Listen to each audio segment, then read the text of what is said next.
Olá pessoal, meu nome é Luiz Felipe Silveira e no vídeo de hoje começaremos a trabalhar com JavaScript.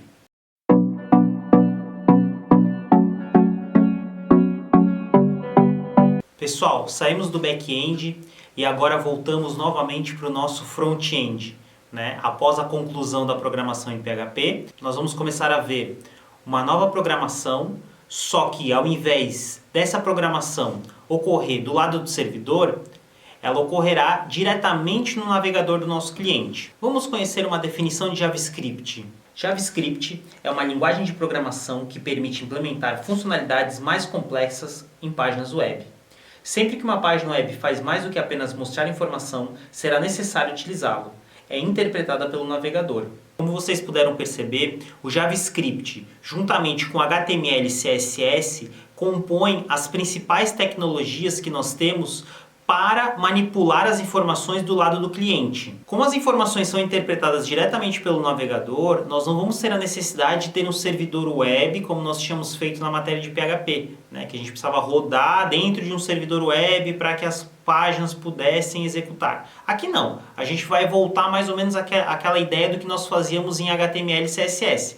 A gente consegue escrever os nossos códigos, mandar rodar no navegador e o navegador consegue abrir diretamente. Nós conseguimos fazer o JavaScript incorporado dentro das páginas HTML, como também nós vamos conseguir utilizar o JavaScript em arquivos salvos à parte, muito parecido com o que nós tínhamos lá no CSS. É importante que a gente frise aqui, pessoal, que JavaScript não é a mesma coisa que Java, são coisas diferentes, tá? Para a gente entender por que eles têm esses nomes parecidos, mas funcionalidades diferentes, a gente precisa voltar um pouco no tempo na história do JavaScript. O JavaScript ele surgiu em meados dos anos 90, no começo da popularização da internet. E a primeira empresa que desenvolveu as bases do JavaScript foi a Netscape, que antigamente existia basicamente dois navegadores, a Internet Explorer e o Netscape. Então eles desenvolveram o uso dessa linguagem que era principalmente na época para fazer a manipulação de formulários antes de enviar informações. Porque senão o que acontece? Era mandado informações erradas, isso num tempo que a internet era escassa, mandava informações erradas, o lado do servidor processava essas informações, via que estava errado e devolvia para o cliente. Então eles tinham um problema na época a ser resolvido que era, e se tratar antes esses problemas antes de enviar a informação. Então foi aí que surgiu o JavaScript. O JavaScript surgiu depois do Java, então o Java nessa época já era uma linguagem nova e já estava começando a ser bastante difundida e tinha um nome bem visto na comunidade. Então por esse motivo, por uma ideia de marketing, eles usaram também a ideia de aplicar o nome JavaScript. Na época, o Java ainda pertencia à Sun, que depois, posteriormente, foi vendida para a Oracle. Hoje, inclusive, a Oracle é dona do Java e da marca JavaScript, tá? Ela não é dona do JavaScript, até porque ela é uma linguagem open source. A gente pode utilizar ela normalmente para desenvolver os nossos projetos. Então, na verdade, JavaScript é um nome comercial. O nome da linguagem em si é o chamado padrão ECMAScript, que muitas vezes vocês vão encontrar abreviado pelas letras ES. Então, para todos os fins, ECMAScript, JavaScript é a mesma coisa, sendo o JavaScript somente mesmo o nome comercial. Vamos dar uma olhada então quais são as principais finalidades para o uso do JavaScript. As principais funcionalidades de uso do JavaScript têm como objetivo manipular o HTML/DOM. Vocês ainda lembram lá do DOM que nós tínhamos visto nas aulas de CSS, que é Document Object Model, que basicamente é uma árvore dos nossos elementos. A gente usa o CSS para mudar a aparência desses objetos. O JavaScript ele serve para criar novos objetos, excluir novos objetos, mudar os objetos que tem nessa árvore, etc. Podemos também fazer a manipulação do CSS. Então, enquanto basicamente no CSS a gente controla a aparência dos elementos e uma vez que salva essas informações, elas são imutáveis. Com o JavaScript a gente consegue fazer a aparência de um elemento mudar em tempo de execução. Então, na hora que eu fiz o projeto lá do meu botão, ele tinha uma determinada cor. Mas se acontecer uma série de eventos na minha página, ou se o usuário clicar em algum lugar, ele vai mudar essa aparência. Então, o JavaScript também vai ter essa finalidade, de fazer essa manipulação. Controlar eventos Então, só para a gente entender aqui o conceito de eventos, tá, pessoal? O evento é tudo que ocorre dentro do navegador. Essas ocorrências podem ser motivadas pelo próprio navegador, por exemplo, quando o navegador abriu a página, quando o navegador carregou o conteúdo, quando o navegador fechou a página. Então isso é um evento. E além disso são as ações provocadas pelo nosso usuário. O usuário clicou em determinado local.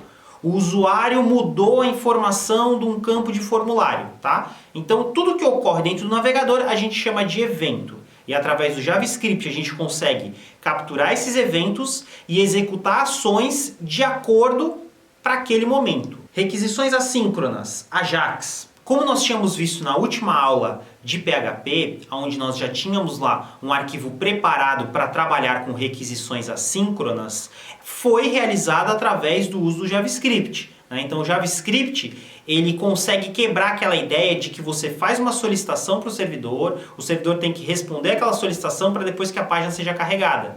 A gente pode fazer a página carregar com o mínimo de informação possível e depois que ela está aberta na tela, nós continuarmos fazendo solicitações de maneira paralela. Aí essas solicitações podem ser chamadas várias de uma vez só, sem que precise ficar esperando todos esses retornos para que execute uma determinada ação. A gente vai ver com mais detalhes como faz essas requisições assíncronas do JavaScript nas próximas aulas. E muito mais opções. Vamos ver agora como que a gente realiza na prática a utilização dos comandos JavaScript. A gente vai observar que como o JavaScript é programação, muita coisa vai ser parecida com o que nós tínhamos no PHP, tá? Muita coisa mesmo. Por exemplo, eu quero fazer um cálculo, tem lá os operadores matemáticos, são praticamente iguais ao PHP, operadores lógicos, operadores de negação, operadores de comparação, é tudo muito parecido. Então a gente vai observar que a gente vai ficar bem confortável, não vai ser tão esquisito assim. Muda um pouco a ideia, mas ele vai ser simples agora no começo, e aí conforme a gente vai avançando, a gente vai colocar elementos que vão tornando a nossa página mais complexa. Então dentro do nosso VS Code, nós iremos criar um novo arquivo chamado aula41.html. Um arquivo HTML normal. A exemplo como já fazíamos nas aulas de HTML, utilizaremos aqui uma exclamação para que seja montada a estrutura básica de um arquivo HTML, certo? Vou tirar aqui, vou colocar que a página fique em português e vou remover essa compatibilidade aqui com o navegador Internet Explorer, ok? E vamos nomear aqui o título como aula 41. Muito bem, então aqui nós estamos em frente a um arquivo HTML convencional. Vamos começar a escrever as nossas linhas de código em JavaScript, tá, pessoal? O JavaScript nós podemos posicioná-lo tanto na parte do head da nossa página, quanto na parte do body da nossa página, tá? Sempre que formos utilizar códigos JavaScript, eles devem estar dentro de uma tag de HTML chamada script. Tem diferença de escrever regras de JavaScript dentro do head ou dentro do body? Tem diferença, tá, pessoal? Dá pra gente fazer nas duas partes, porém eu vou recomendar que a gente faça no final, tá? Por quê? Porque se a gente faz referência a algum elemento DOM para fazer a manipulação ali dos nossos objetos, que ele ainda não tenha sido carregado dentro do carregamento da nossa página, pode ser que dê algum erro. Então, por segurança, nós vamos fazer o nosso código preferencialmente ao final do arquivo. Antes da tag de fechamento do body, a gente vai colocar os nossos scripts ali. Então aqui, pessoal, nós vamos começar colocando a tag de script. E uma vez que a gente fez isso, tudo que tiver ali naquele espaço é o espaço reservado para que a gente escreva JavaScript. A exemplo do que nós tínhamos lá no CSS, que a gente fazia na regra de style, aqui a gente faz dentro da tag de script, tá? Depois a gente vai ver também como é que faz para pegar o conteúdo, por exemplo, em JavaScript e colocar num arquivo à parte, e aí nesse arquivo à parte ter exclusivamente códigos JavaScript. Nós vamos começar agora com um dos métodos, né, que é basicamente uma instrução do JavaScript, mais simples, tá? Que é o método que vai ser responsável por exibir uma janela na tela. O método que nós estamos falando é o método window.alert. O método WindowAlert mostra uma caixa de diálogo de aviso com o conteúdo opcionalmente especificado em um botão OK. Então aqui já vale algumas ponderações, tá, pessoal? Observem que o JavaScript ele diz assim, ó, window.alert.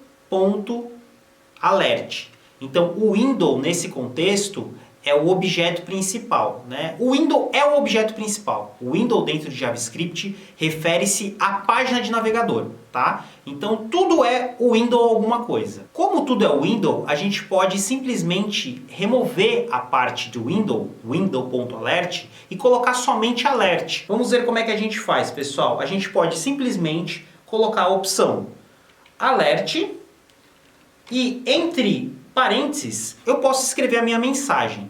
Aqui, pessoal, funciona bem parecido com o que nós tínhamos no PHP, né? Que lá no PHP, as strings a gente poderia utilizar entre aspas simples ou aspas duplas, né? Tinha uma pequena diferença lá no PHP quando usar uma e quando usar a outra. No JavaScript, não tem tanto essa diferença, tá? Tanto faz se você usar aspas simples ou aspas duplas. Ele não tem aquela parte de ficar misturando texto com variável. É um pouco diferente isso aqui dentro, tá? Então, para todos os efeitos, a gente vai utilizar aspas simples. Então, colocaremos entre aspas simples, por se tratar de uma string, e o nome da mensagem. Olá, meu primeiro script em JavaScript.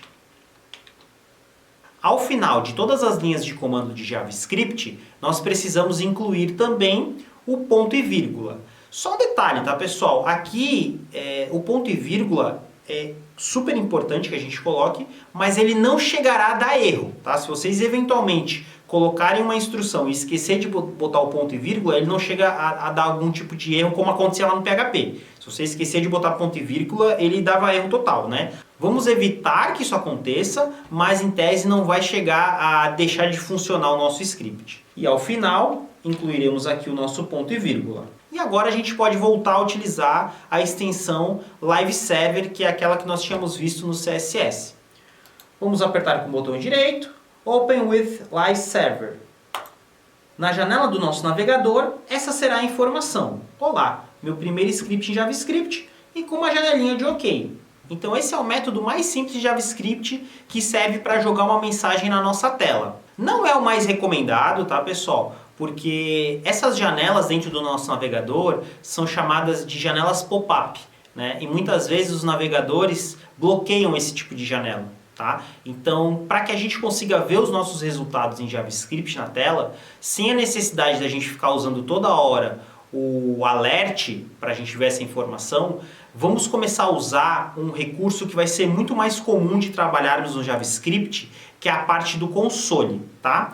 Vamos mudar então essa regra para que ao invés de mostrar o texto numa janela, ele mostre no console do sistema. Já veremos onde é que fica esse console dentro do nosso navegador. Voltando então aqui no nosso código, a gente vai fazer o seguinte, pessoal. Vamos deixar essa linha do jeito que está, somente comentando. Comentários em JavaScript são as mesmas regras que nós tínhamos lá nos comentários em PHP. A gente pode colocar duas barras, que equivale a um comentário de uma única linha, ou então, se vocês quiserem fazer um comentário de várias linhas, a gente pode colocar barra, asterisco, asterisco, barra. Igualzinho lá no PHP. E inclusive asterisco, barra, barra, asterisco também é utilizado no CSS, né? Então aqui já vai ficando mais familiar. Observem que conforme a gente vai aprendendo novas tecnologias, novas linguagens, a gente consegue já ir formando uma bagagem. Aprendendo coisas que a gente já tinha e aqui aplicando coisas que são muito parecidas, tá? Então uma vez que eu coloquei essas duas barras no começo, ela não mais vai ser considerada pelo navegador, vira um comentário.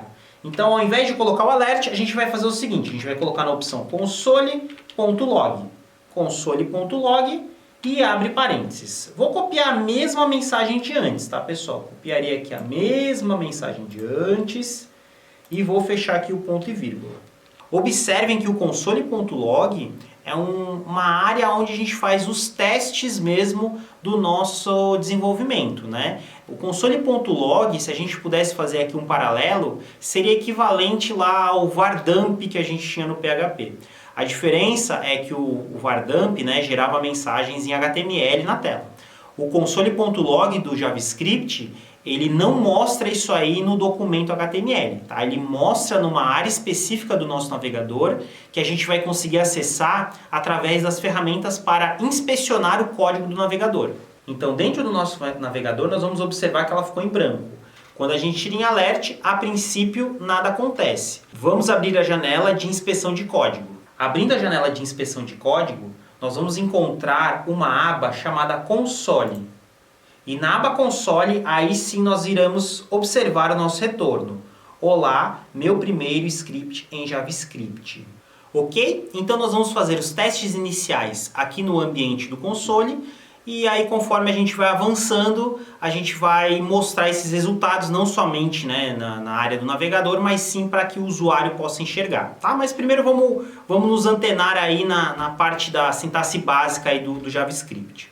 Então, a exemplo do que nós tínhamos lá no PHP, nós podemos utilizar aqui dentro do JavaScript as variáveis. As variáveis são espaços reservados para que a gente possa armazenar uma informação. Tá? Então, a exemplo do que nós tínhamos lá no PHP, que pode ser string, pode ser inteiro, pode ser float, pode ser booleano, aqui a ideia é muito parecida. Só que, diferente do PHP, que para a gente usar uma variável a gente já tem que atribuir um valor a ela, aqui dentro do JavaScript nós primeiro podemos criar essas variáveis para que depois a gente vá lá e atribui valores a elas. Tá? Até é o recomendado, que a gente coloque lá primeiro os nomes das variáveis e depois vai voltando dizendo, ó, essa variável vale tanto, essa variável vale tanto, essa variável vale tanto.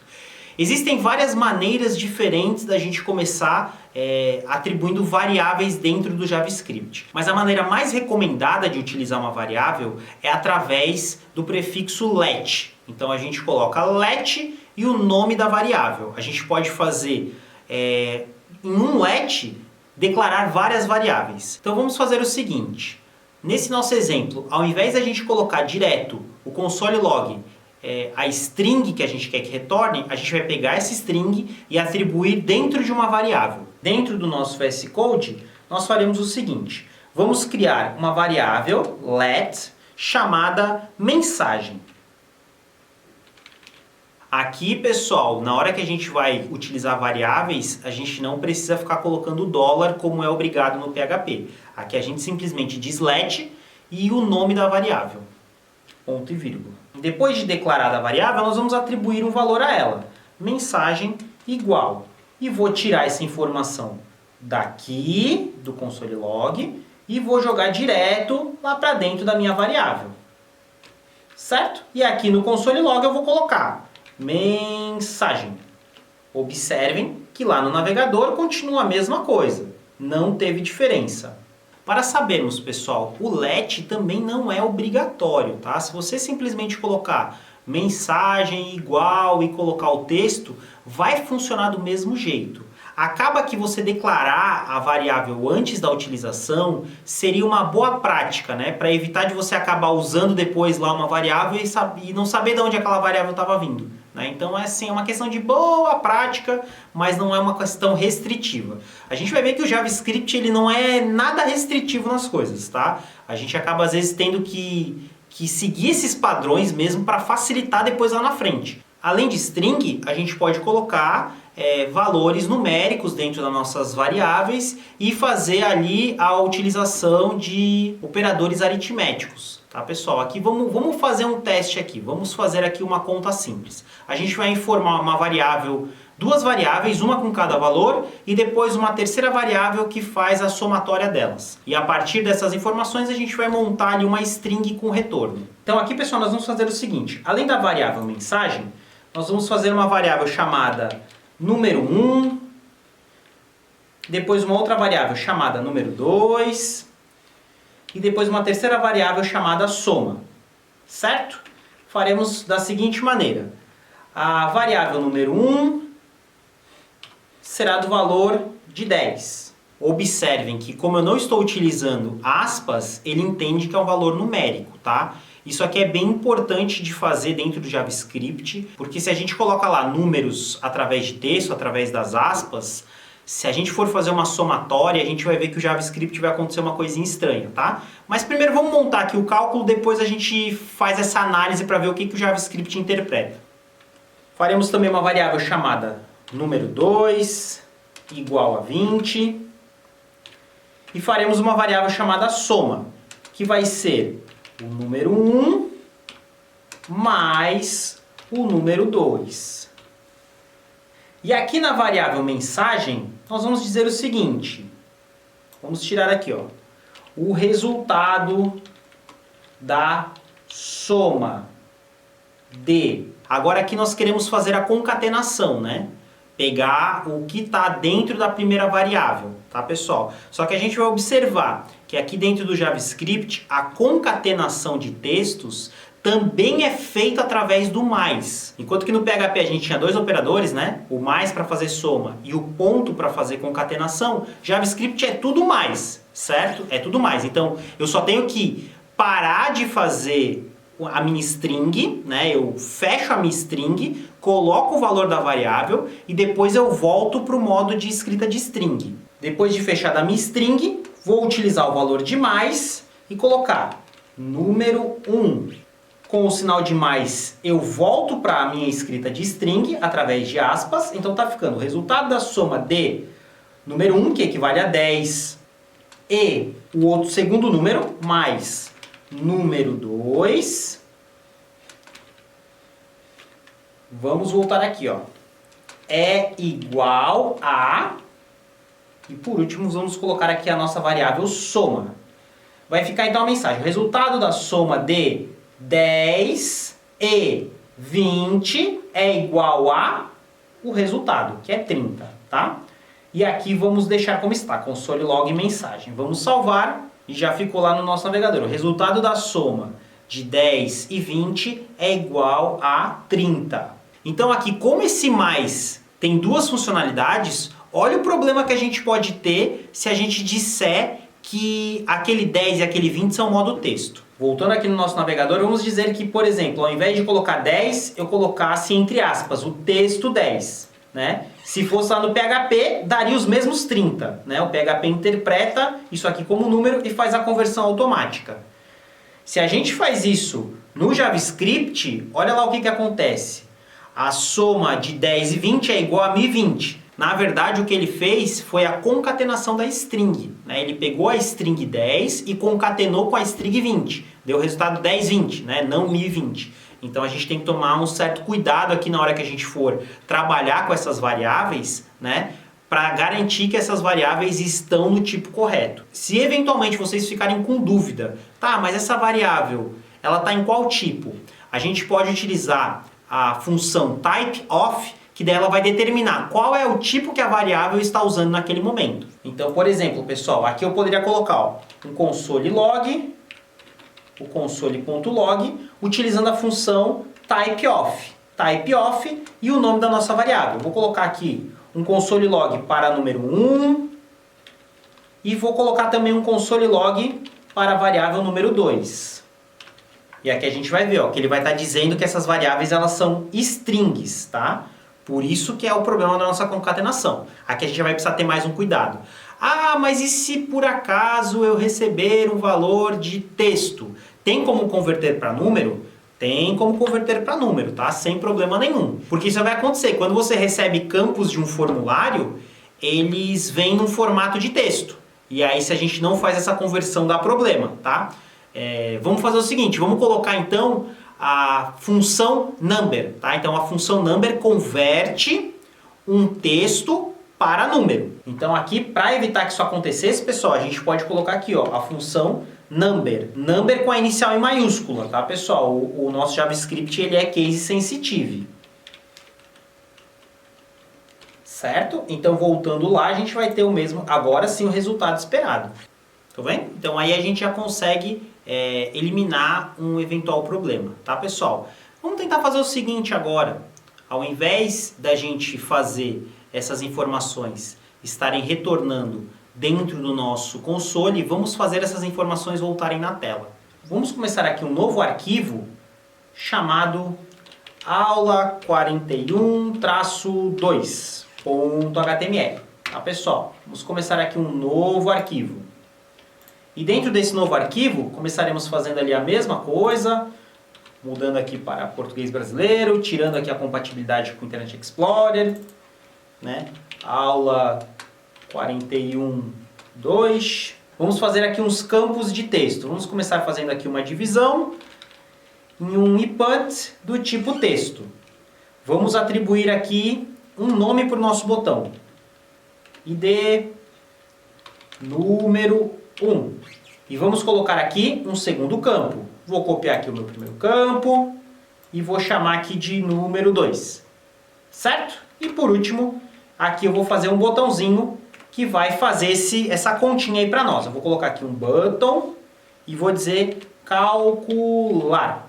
Observando no nosso navegador, a gente vai ter essa aparência por enquanto. A gente vai apertar aqui o calcular e a gente vai observar que nada acontece. Só que daí o que aconteceu? Antes, pessoal, a gente estava simplesmente no carregamento da página já dizendo para o nosso JavaScript executar uma determinada ação.